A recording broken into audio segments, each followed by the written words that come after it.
Previously on Shuffle Quest, our heroes have just successfully retrieved a dangerous, universe-shredding portal gun from the world of Men in Black, and are safely back inside Olmec's head as he flies through the space between universes looking for their next mission. Look, Omie, Ruddy, and Terok have been through a lot, and they deserve a chance to rest. Join the crew in Olmec's head as they unwind, relax, and learn about each other. Oh, you better believe we got some fun character moments in this one. Welcome to Shuffle Quest.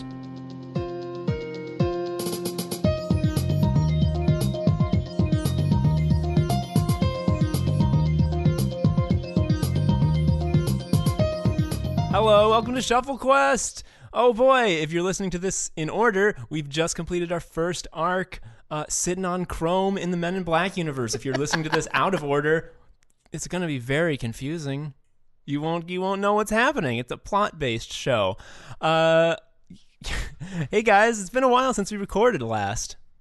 It is. I didn't know people were going to listen out of order was a concern. Well, I guess it Let's wasn't. hope not. But I just kind of said it. And here we are. Anyway, we open in Olmec's head. You've just been ate up by him after solving the crisis in Men in Black world, and he, in one of his stone smaller forms, is seeing you guys, and he's like, "Hey guys, so what was the deal? What happened? Tell me how it went." Omie, you're missing some bones in your arm there. Oh my goodness. I think my ribs are a little melty. Do you have a moment because I don't know that my He shoots a big pair of purple beams out of his eyes that sort of scan you up and down, and he's like, "Okay, yeah, that's gonna take about a day, but they're gonna grow back. Don't worry about it." Well, thank you so much, and I do love purple. Can you fix my brain? I'm horribly concussed. Rocks got dropped on me. It was awful. So it's just a normal concussion? Yeah, then? it was just rocks. Yeah, I got nothing for you, buddy. That's just there's no tech for that. That's just your bean got bopped. There's no beams of any color. No. Do I still have my biolytic degausser, or is that gone? No. Oh, yeah, you guys have all reverted into your natural D&D forms. Terok is back to being an Eladrin. You are no longer garbed in black. Omie falls over immediately from the weight of her pack. Oh yeah, it slowly got bigger and bigger and bigger. And she just topples over because she forgot how heavy it was. And Olmec looks at you guys and said, "So what happened? What did you do? What was the problem?" Well, we fixed it. We took care of it. There was a blob named Bill Lawrence Obb, and we were looking for him. And while we were looking for him, we found a woman, and I forget her name because I don't have a good memory. But was it Jessica? No, Jennifer. Oh my God, something Steven. like that. Omie, you do have a good memory. Gwen doesn't have a good memory from something that Gwen happened a month has a ago. horrible memory. It was Alva. She was a good Thank friend you, of yours that Alva. you saw a minute ago. Thank you. And so we met Alva, and Alva, Brittany? Was it Brittany? she helped us find out that Bill had made off with the loud page turning. synchronous. I want that in there. Synchronous retrophasic modulator, which is what was causing the weirdness around the disc on this world that you're concerned about, and we have it. Oh my God! Do you want to see it? Yes, please. Yeah. Who has it? Who does it?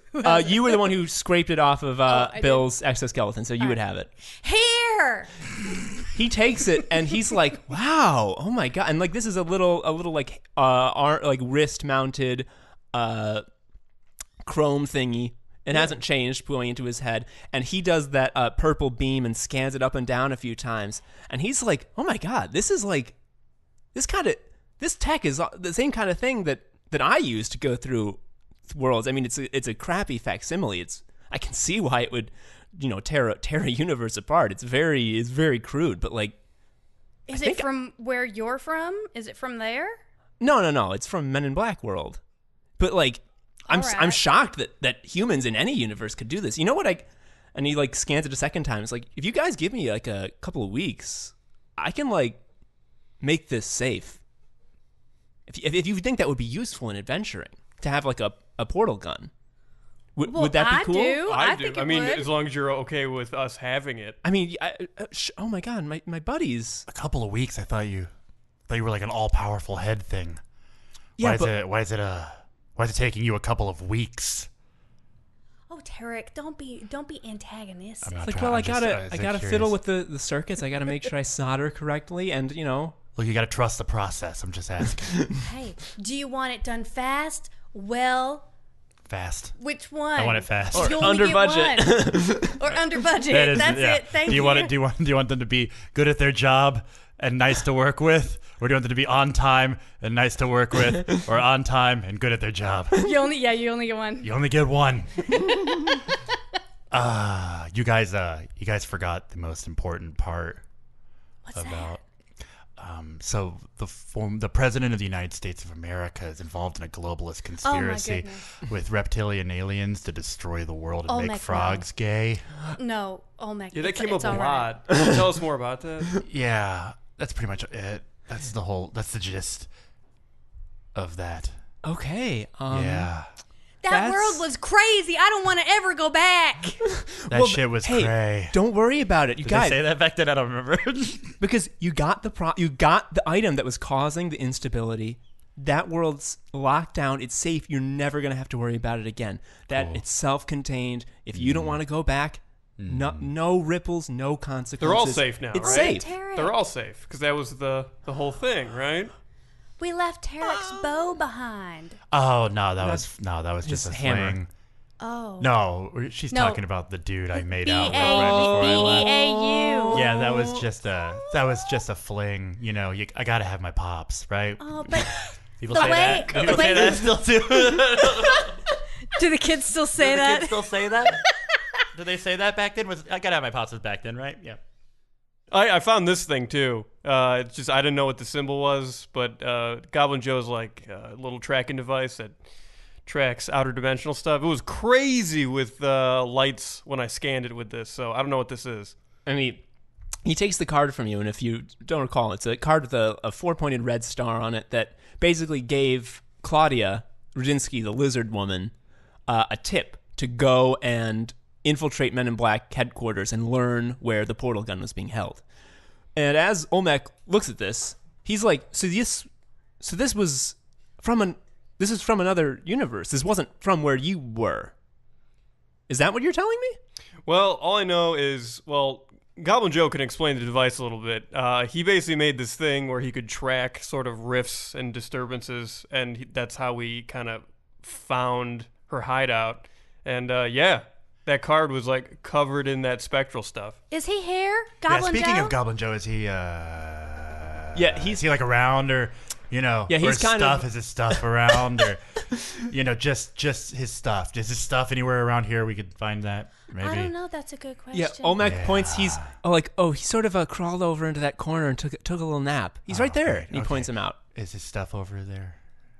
Well, gosh, it sure looks like it, Terok. Okay, well, let's be right back. What do you do, Terok? Don't look at me. Olmec goes like, well, there wasn't supposed to be anything from outside of the universe other than you guys. So this is a big wrinkle. Oh yeah, okay. What is? What? Terry! I said don't look at me. What are you doing? I said don't look Smoke at me. wafts. Did you just? Oh my goodness! No, it's just a little. It was a little crack. It's just like a little bit. But Terok! A soupçon of crack, as they say on the streets. Oh my goodness! Don't worry about it. I'm coming down. I'm coming off of. This is the last one. This is it. Olmec's like, what Alright. are you doing over there? It looks really cool. Whatever it is. It's awesome.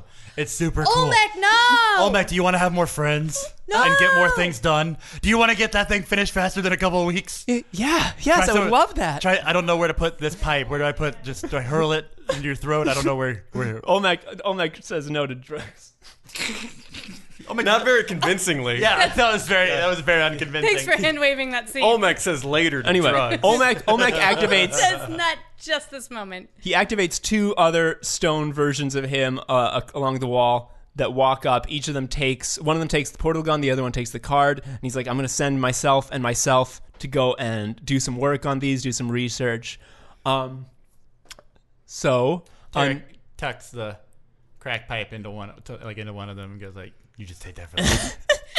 A lapel pocket appears, and he tucks a stone lapel into pocket. the lapel pocket.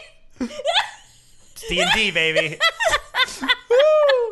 Anyway, Magical world. they go off, and he says, "So while I'm doing that, another one of me is going to be keeping an eye out for any other worlds that are sort of on the edge that might need your help. But until then, I've made a lot of changes to the interior of my head. We got a spa for you, a game room, a gym. We got a kitchen. If you look up, and as he says that and points up, the ceiling opens up, and down comes a very ornate chandelier full of purple flames that all light." Ooh.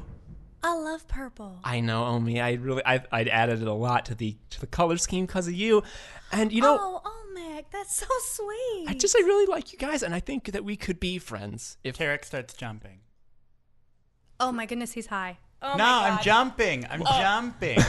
Like I'm leaping. Why? I'm gonna swing from the chandelier. Oh my God. Well, if anyone's gonna jump, Do you want shouldn't a it be? boost? Do you want a boost? Thank you. Okay, I give him a boost. Oh my God. Terok swings from the chandelier. Sarah, you swing from the chandelier, From and the chandelier. and it doesn't break. It's made of it- stone. Does it look like he's having fun right now on the chandelier? That's all Terek's decision. gonna- You don't need to he's roll gonna for fly. having fun. No, I mean like he has a look of someone enjoying himself because I want a boost then. And then I yell, "See you later." Oh God. So it's gonna be about 2 weeks in Olmec's head. It's been. What do you 2 want? weeks. What do you want? What do you do? How do you spend your time? I go to the gym. Okay, let's go. Terok goes First to the answer, gym. I also do go to the gym. Terok, ladies. you go to the gym and you find a nice stone gym. It has What? Lots of rocks to lift. Yeah, I was about to say, I think that is an antithetical statement. A nice stone gym. The finest of gyms. you got your weights. Rich stone. You got your bar weights. You got your dumbbells. You have a huge wheel made out of stone that you can get in and run as a treadmill type situation. What are the This things? is a hamster wheel in there. Yeah. That's what you're There's a hamster wheel in the gym. well, it's you made of can't- stone. Yeah. You can't do a treadmill with just stone, right? No, unless it's a hamster wheel. Yeah. In which case, it's a treadmill. Yeah. So what do you? What kind of scene should we play out in this? Or do you just want to have it be absolutely? We're gonna play Hall & Oates. You make my dreams come true while I weightlift. While you're a couple of days into your weightlifting routine. A couple of days into it, Well, I assume I've you're just gonna been be lifting doing weights it. for days. You're gonna go to the gym every day. Oh, you switch it up a little, you're sometimes half throw some elf, cardio right? in, huh? You're half elf. I'm an Eladrin, which is like a fey elf kinda. Oh, so you got stamina for days. I mean, I do, but that's a different story. Ladies, call me 1-800-CODY. That's it. So, Olmec's gonna come in with a stack of clean towels. Fat stack of clean towels? Yeah, about 5 or 6 towels. That's a fat stack.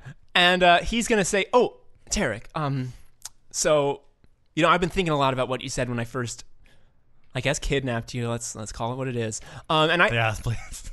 I really understand. I've been thinking about what you were saying, and I understand. Like, why would you believe me? I could have been making it all up.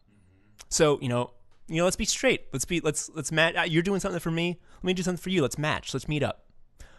I found some proof that hopefully you're gonna find I don't know, interesting maybe. I think you'd like it. While you were gone, I popped over to Prime Reality, and he pulls out from his between some of the fucking towels, he pulls out the 5th edition Dungeons & Dragons Player's Handbook and hands it to you. And he says, I thought you were about to say that like you were going to have proof that the Clintons are part of a globalist conspiracy with reptiles, and I was like, oh, we're making this canon? No. Sorry, continue. He hands you the Player's Handbook, and there's a little post-it flag, and he's like, so that flag is under the Paladin chapter?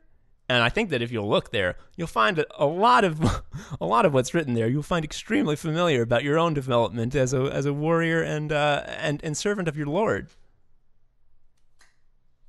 I mean, Terok opens the book, but is still suspicious. But I mean, you find that every single spell that you know how to do is in the book. that could be somebody had stalked me and written it. I'm always suspicious. When you stop being suspicious, Tom, that's how they kill you. I've just realized that a knowledge paladin is really just a paranoiac. Like, Yes. that's just what it is. I like it. All right, but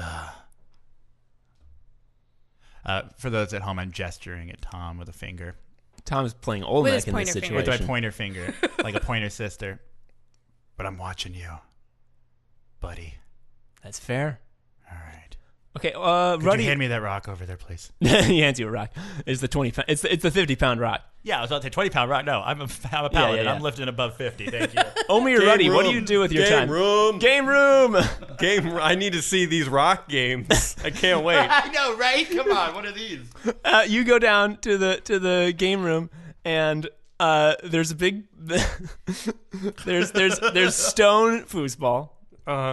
There's stone ping pong, but the ping pong ball isn't a stone. It's made of plastic. It's a marble. Look at me, a marble. And when you're there, there's two Olmecs who are playing ping pong with each other. And when they see you go in, they're like, "Oh my God, Ruddy! Oh! You got to see this new court we made." And they usher you into a side room off of that. It's like it's a great hoop and ball game, and it's a huge stone room with about 30-foot high walls, and about 20 feet up on one of the walls is one of those vertical stone hoops that's going straight up and down. And it's like, this is a great game. We play it all the time. You got to kick a ball up in that stone hoop. You down? Yeah, I'm down to kick. So, like, I go. I'm kicking, Yeah. right? Yeah, this is, Go. I would hope I'm doing a good job. we're not rolling any dice. This is just a fun character building episode. So let's say, Ruddy, you fucking dominate at this ball and hoop game, at foot basketball from the road to El Dorado. Well, I'm really good at it because I had to solve a dungeon puzzle that involved kicking. Yeah. I mean, it really wasn't. Actually, what happened is I didn't solve the puzzle, so I kicked it until it worked. Wow. Yeah. And as you're saying this, a bunch of other tiny Olmecs, we're talking like 3-foot Olmecs, they kind of like file into the room upon hearing you talk about this, and a lot of them sit down in front of you in like a semicircle and are like, "Can you tell us more about adventuring? I've never actually been on an adventure myself." Well, first of all, you should. I highly recommend it. Wait, but are they all the same Olmec? Yeah. But he just made children versions of himself. He for There's different sizes for different tasks. He wants all of us to So love him. He wants us to love him. Asking about adventuring Olmec is tiny? Yeah, because they were just playing games. You don't need a huge Olmec avatar to play a game. Fair. Okay. I was just point of clarification. Ruddy, Okay, the question was... can you tell us about adventuring? Oh, yeah, so... What's it like? Oh, yeah. What was the question? The only question you ever asked me? Okay. There's so many layers. Many. Okay, so... well, let me just start with the last adventure we just had. Every adventure, usually, personally speaking, I judge on 2 criteria. The first one is, did I avoid getting stuck in something? The second one is, did I find a jewel-encrusted sword? And if the answer is yes to both of them, it's a good adventure. This one, I only did half of those. There were absolutely no jewel-encrusted anythings, swords or scabbards. Aw. But I did find out about guns. Just gotta say, I'm a fan. We came across a talking dog, which I was very excited at the moment, but in retrospect, not the first time I parlayed with a talking dog. What was the first time? It wasn't that interesting. Are you sure? I mean, You know those boring No, talking dog no, stories? he just gave me directions. It was like whatever. so like, was the last one that you just did? I mean, was it at all different from the kind of adventures you're used to? Well, I had to do a lot more reading, which I'm kind of not against it in principle. I'm just not used to it. I had my buddy Goblin Joe who helped me out a lot on that front. Like if I had to go track down a lizard person on my own, would I still be there right now? Yes.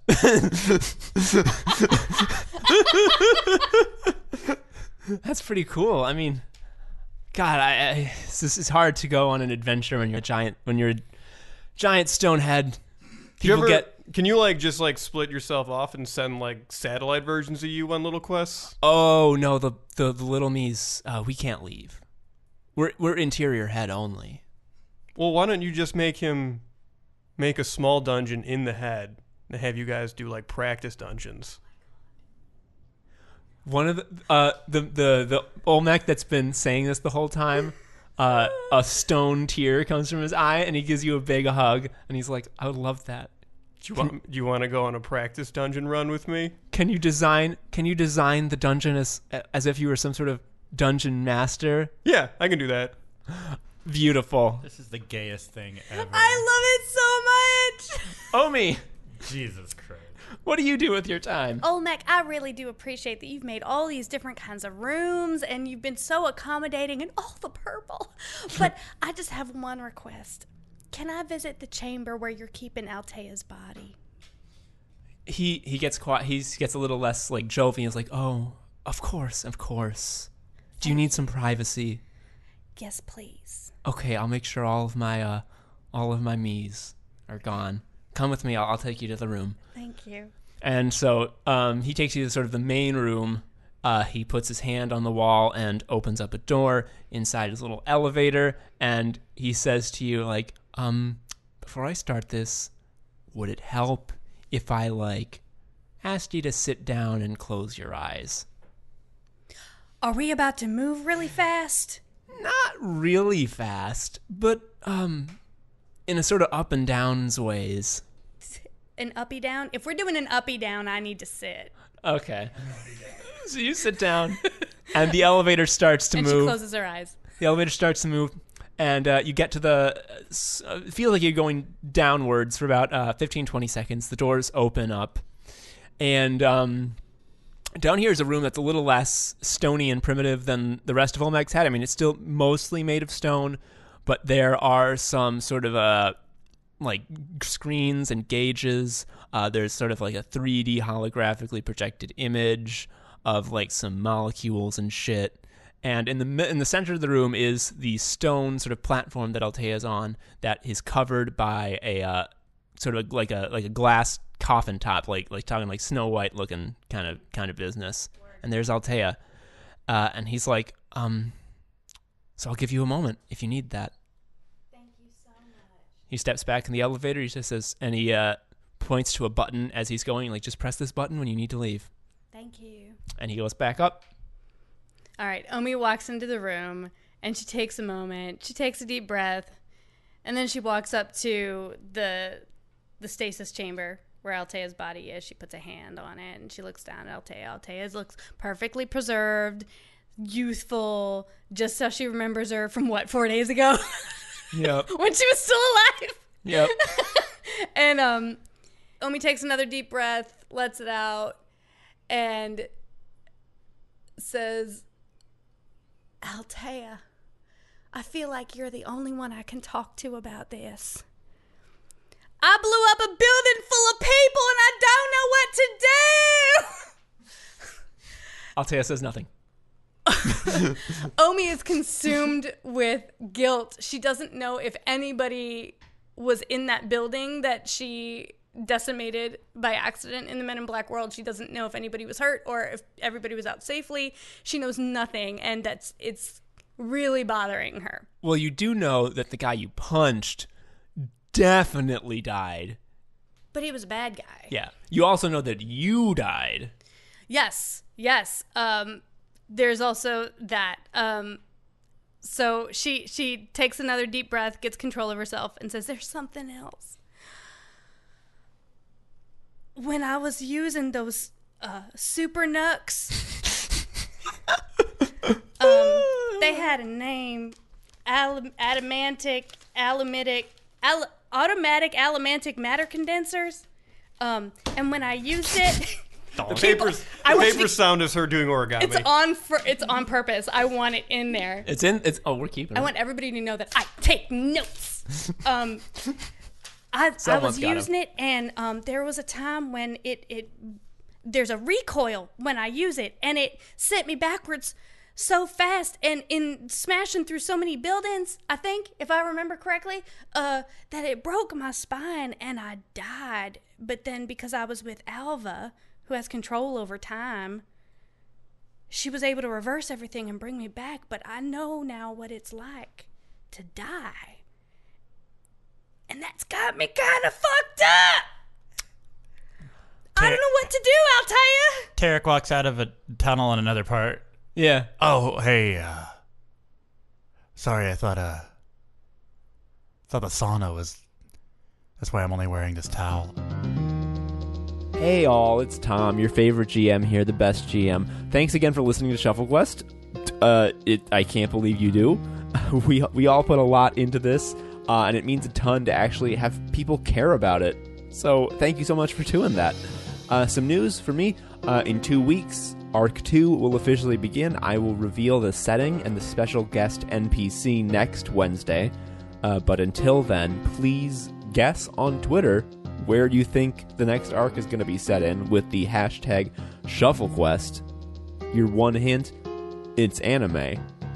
So take that as you will. And head over to Twitter, guess where you think it's going to be, use hashtag ShuffleQuest, and the first person to get it right will be sent a beautiful, gorgeous ShuffleQuest sticker for their good guess skills. We're also considering doing a live listening party and Q&A over Discord or Skype, probably Discord, the Monday before the first episode of Arc 2 drops. We say considering, not because it would be hard for us to set up or do, but because, we honestly don't know if there's demand. Do you want that? Does that sound like a thing you want? Tell us on Twitter. We're at ShuffleQuest. Or email us at shufflequestpodcast@gmail.com, or message us on Facebook at facebook.com/shufflequestpodcast. If you want us to do it, we're gonna do it. But if no one wants us to do it, we're not gonna. You know how it is.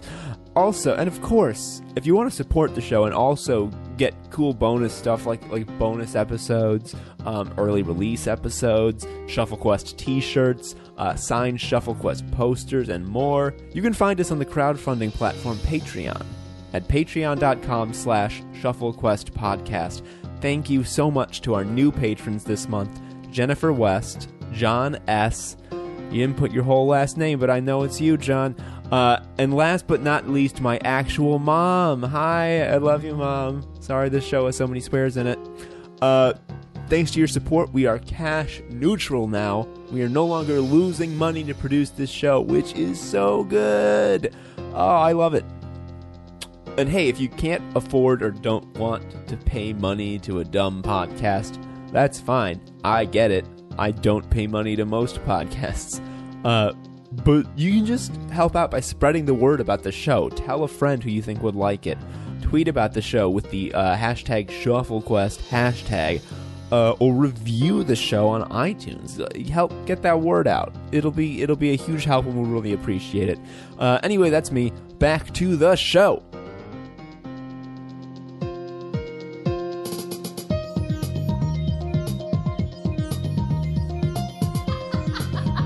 Let's cut back to the trial dungeon that you've made for Olmec.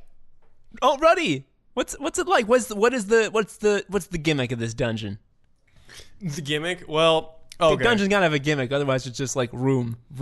Right. Well, so this starter dungeon, yeah, basically, it has 3 different levels, and the dungeoneer has to manipulate water levels in order to solve puzzles.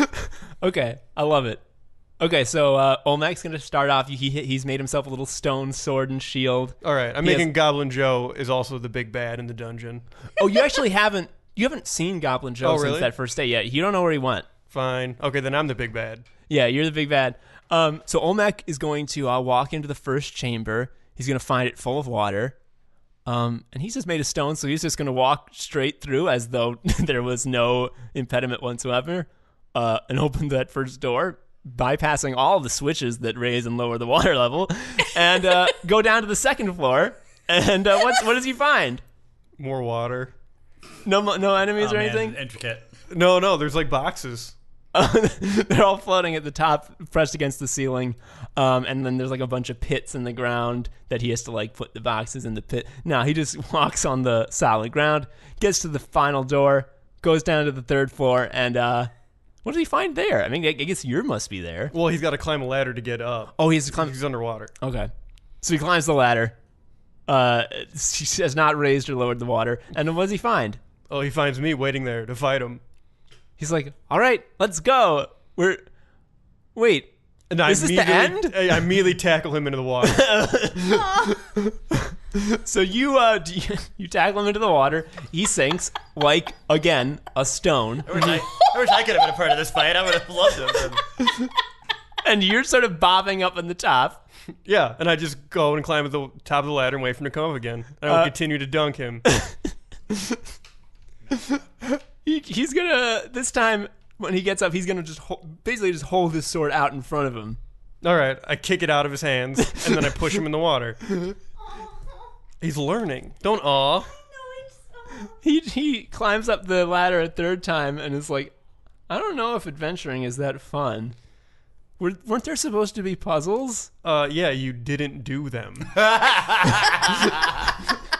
Wait, What were they? Is it one of the 3-foot Olmecs?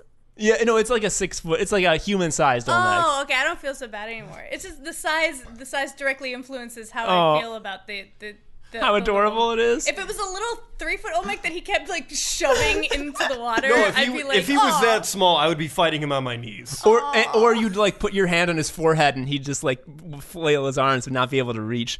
He's just like, you know, Ruddy, I'm grateful that you put the time in to make this little dungeon for me, but I don't think adventuring's for me. It's just I don't see the fun. I just get tackled. I walk through water. That's the best part. I'm constantly being pushed in water and tackled, but then I find treasure, and then usually I don't get trapped in things. How is that not fun for you?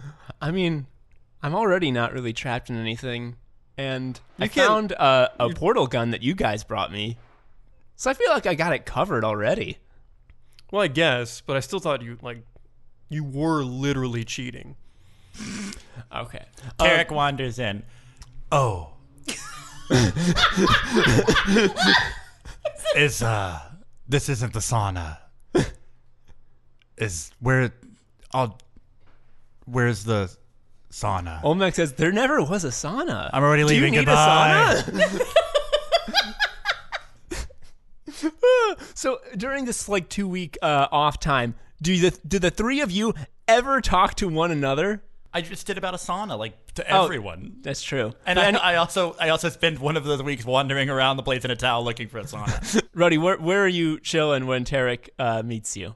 Well, I'm in the game room playing the sweet kick game, which I am now the only Super game I'm expert interested in. Amazing. By now, Olmec has discovered that you're too good at it. He started making the hoop rise and fall. You still kicking ass. And someone arrives. Hi. I thought I'd take a look around. I've been really keeping to myself, and I didn't want to be too isolated since we're all in this together. Yeah, you should have came into the game like there's a game room. It should have been your first choice. Objectively, the most fun place in the head. Oh, by the way, your arm's fine, Omie. It's all It healed up. regrew like in 2 hours. My ribs. Yeah. My ribs. Your ribs and they're arm. back. They're reboned. She wants the baby back, baby back, baby back, baby back. Ribs. You got to get in on this kick game, and then I like pass over the rock.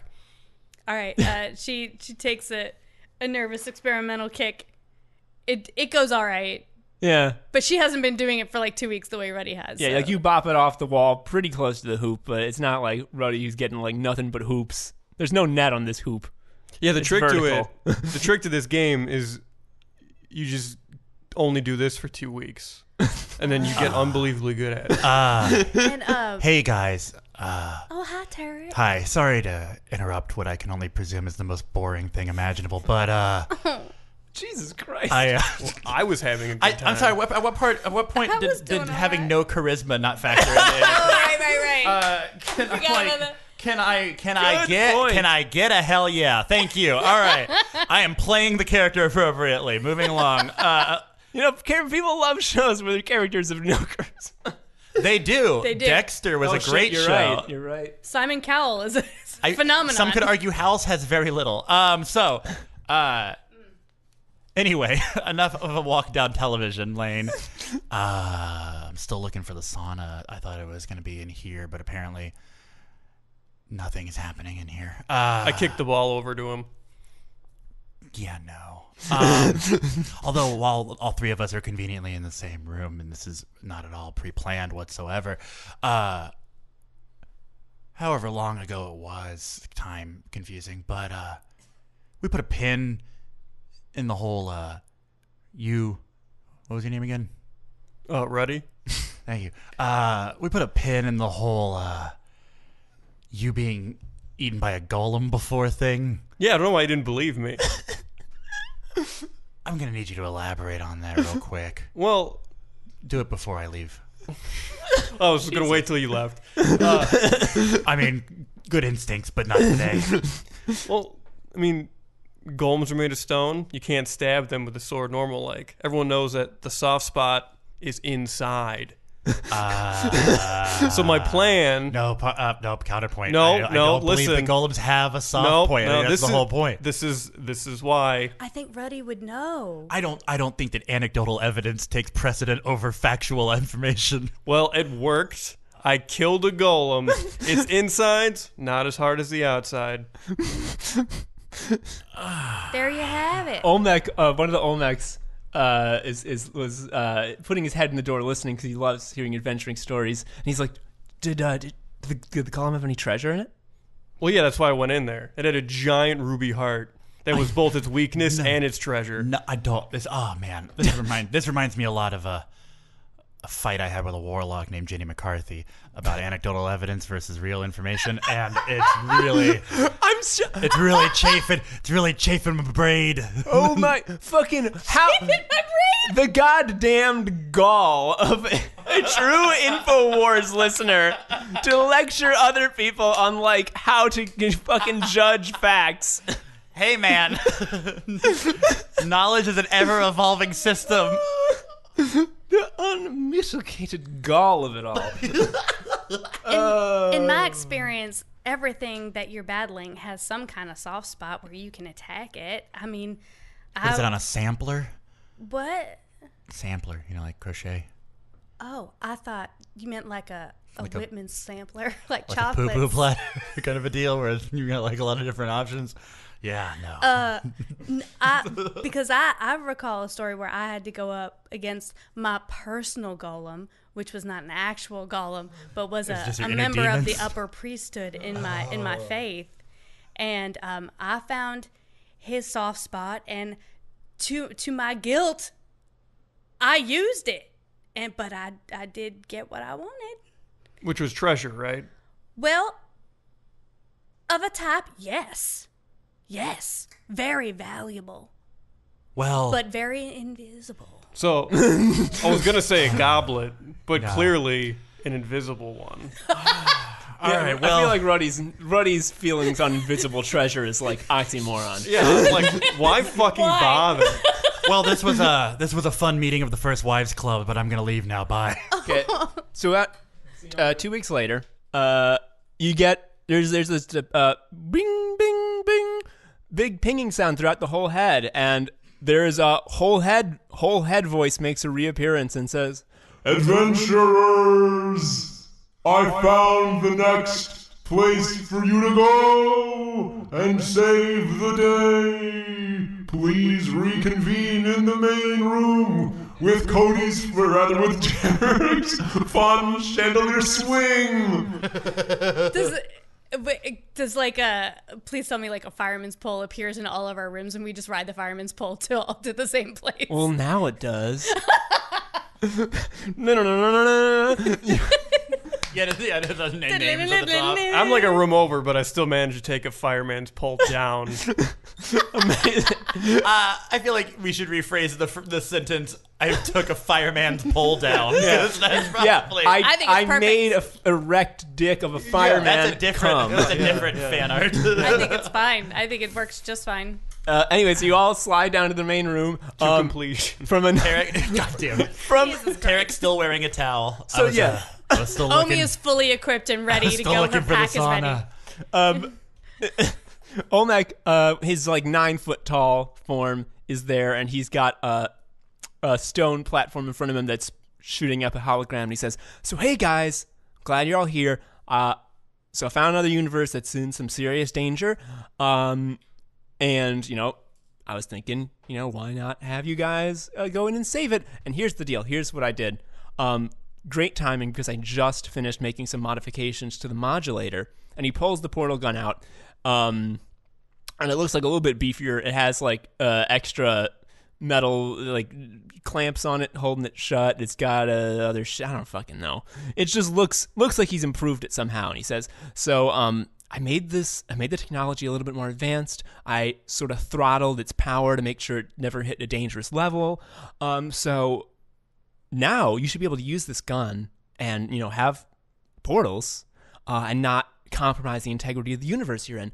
Trouble being, you're only going to be able to use it once per universe, because using it too many times, we get into a dangerous territory. We don't want to fuck anything up. But I feel like this is going to be really useful to you. So if you guys want to bring it with you, I'm happy to let you have it." Well, yeah, but who wants to carry it? Her. No, I have a question. Where does the portal go? Oh, that's a great question. So you can shoot them like bullets onto surfaces, or if you look at here, and he points to like a keypad, like you can punch in some coordinates, and the portal will just appear there. But with that, you need to know the coordinates, and you might make a mistake.